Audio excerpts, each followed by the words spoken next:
Hello and welcome to another Starcraft 2 beta commentary. This is WTii here, giving you a 1v1 on the map Blistering Sands. It's between myself as the red Terran and my enemy, Seraph, as the blue Protoss. This is just a quickie really.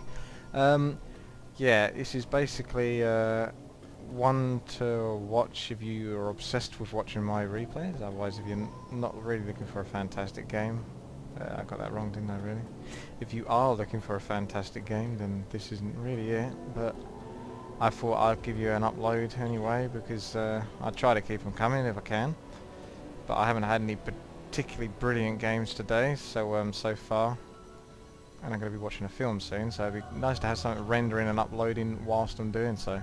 I'm very efficient and ultra productive that way. So what do we see here? We see Seraph is going for a sort of ninja pylon here, whilst I'm going for a barracks, a proxy barracks. So I've got my proxy barracks and he's got his proxy pylon. Can you guess what I'm going to be doing? I think you might be able to. Yes, it's going to be Reapers. Very strong against Protoss. This is a slight advantage being a random player, is that you know that you can get away with this sort of stuff, at least for the first sort of 30 to 40 seconds of the game before they actually scout you. So yeah, it's not that damn good because pretty much they always scout. If anything, sometimes it's detrimental because they scout definitely if you're random, whereas if I was a Terran player they may not necessarily 100% scout. But we can see two gateways going up, so he's going all out into this rush, and I'm going to be doing the same basically. Now I did see that probe going past through the middle, but I sort of forgot about it and then realised that it wasn't looking around my base. So by this point I think in the game, I think I've realised that even though I haven't seen this, he's going to be proxy gating me. Because obviously I've had a look around in his base with my SCV, so this is just really reminding me. I thought, oh yeah, that probe that I saw in the middle, I didn't ever see him again.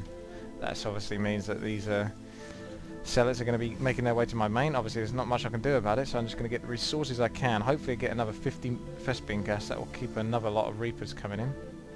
So yeah. And now I know I have the advantage here. I'm going for the harass. I'm going to lift up everything, and whilst I'm doing that, I completely forget about my Reaper over here, and what are we going to see? He's going to get surrounded and absolutely destroyed. Whoops. That's what you don't do.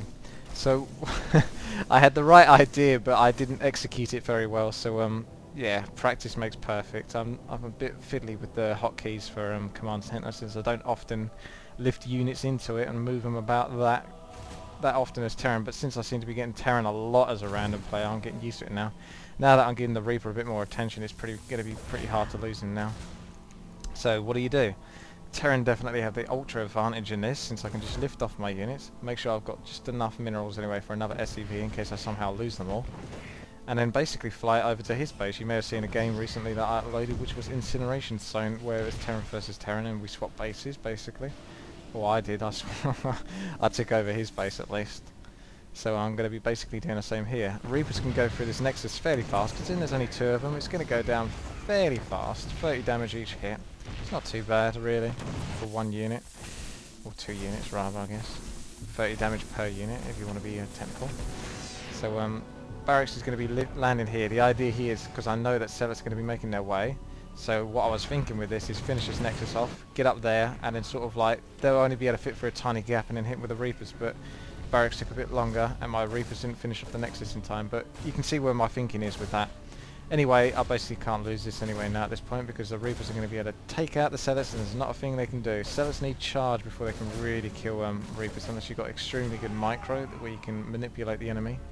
But pretty unlikely that you're ever going to be able to beat Reapers with Zealots, which is why they basically, Protoss tend to fast tech to Cybernetics core straight away, even if they know you're going Reapers, and not build any Zealots whatsoever and go straight for Stalkers, because that's the only thing that's really going to stop a Reaper. So yeah, basically I guess the lesson learnt here is pay attention to the harassing Reaper that you have whilst focusing on your main for that split second, or not even that split second, it's a bit longer than that. I could have quickly looked over and maybe just moved him back just for the hell of it, just to make sure he didn't get killed whilst I was sorting out my main here, because I didn't want to lose that. And yeah, don't proxy a Terran, I guess, is the lesson. If you're ever Protoss, as tempting as it is, it's not really going to work, because if I've gone for an all-out rush like I did, I'm going to win, because I can move my buildings and base around.